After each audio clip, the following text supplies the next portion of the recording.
लालू प्रसाद यादव की बेटी रोहिणी आचार्य ने परिवार और राजनीति से खुद को अलग करने का फैसला किया है और इसको लेकर उन्होंने बिहार विधानसभा चुनाव के नतीजों के ठीक एक दिन के बाद एक ट्वीट किया, एक पोस्ट किया सोशल मीडिया पे और कहा कि वो राजनीति से संन्यास ले रही हैं और परिवार से भी खुद को दूर कर रही हैं, उनका कोई परिवार नहीं है। ऐसा रोहिणी आचार्य ने कहा क्यों है, इसको लेकर बहुत सारी बातें सोशल मीडिया पर शेयर हो रही हैं, कही जा रही हैं।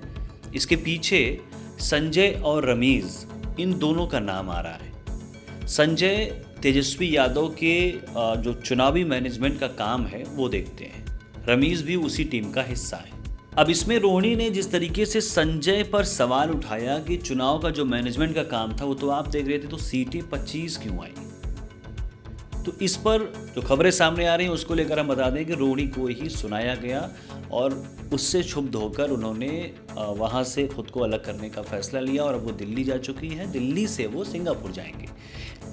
लेकिन संजय को लेकर सिर्फ रोहिणी नहीं, इससे पहले तेज प्रताप यादव ने भी सवाल उठाए थे और उन्होंने जयचंद तक कहा था उन्हें कि उनकी वजह से उनका परिवार यानी तेज प्रताप यादव का परिवार, लालू यादव का परिवार बिखर रहा है। उनकी वजह से तेजस्वी किसी और की सुनते नहीं हैं, ये तेज प्रताप यादव पहले ही कह चुके थे और अब वही बात रोहिणी भी कह रही है कि संजय की वजह से, उनकी टीम की वजह से बिहार में आरजेडी का तो बुरा हाल है ही, उनके परिवार में भी दरार पैदा हो गई है। रोहिणी अपने पिता लालू प्रसाद यादव की सबसे करीबी एक सदस्य के रूप में देखी जाती हैं। किडनी का जो प्रत्यारोपण हुआ था, जो ट्रांसप्लांट हुआ था सिंगापुर में, उन्होंने ही करवाया और ये कहा जाता है कि रोहिणी ने ही अपनी किडनी अपने पिता को दी थी। इसके बाद से रोहिणी को चुनावी राजनीति में उतरना था, वो उतरी भी। 2024 के चुनाव में उन्होंने सारण सीट से ताल ठोका, हालांकि वो भाजपा के राजू प्रताप रूडी से हार गई, लेकिन इसके बाद भी वो राजनीति में चुनाव प्रचार में देखी जाती रही।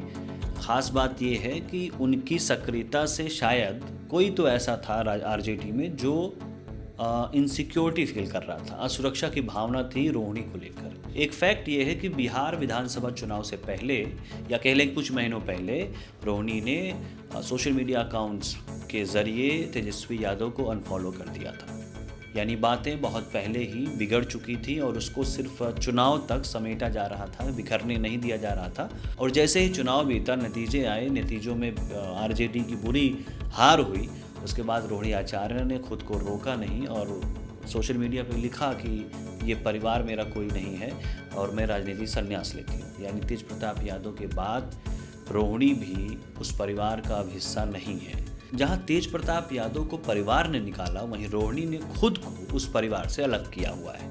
तो राजनीति की बात करें तो बिहार में एनडीए की वापसी हुई है और महागठबंधन, खासतौर पर अगर आरजेडी की बात करें, जिसे ये उम्मीद थी कि तेजस्वी के रूप में एक नया चेहरा मुख्यमंत्री के तौर पर मिलेगा और आरजेडी एक बम्पर तरीके से वापसी करेगी, वो तो हो नहीं पाया। बल्कि आरजेडी पिछले चुनावों को अगर देखें, 2020 के चुनाव को देखें, तो उससे भी कम सीटें उसकी आई हैं, यानी हालत और बुरी हुई है। पार्टी की जो हालत हुई है सो तो है, लेकिन परिवार की हालत अब बिगड़ती जा रही है, उनके सदस्यों में तालमेल नहीं दिख रहा है। फिलहाल पर्सनल चीज़ों की बात पर्सनल लेवल पे ही हो, उसको लेकर राजनीति नहीं करनी चाहिए, लेकिन जब राजनीतिक सदस्यों के परिवार की बात आती है तो उसमें जनता या हम आप कह लें सबकी नज़रें बनी होती हैं।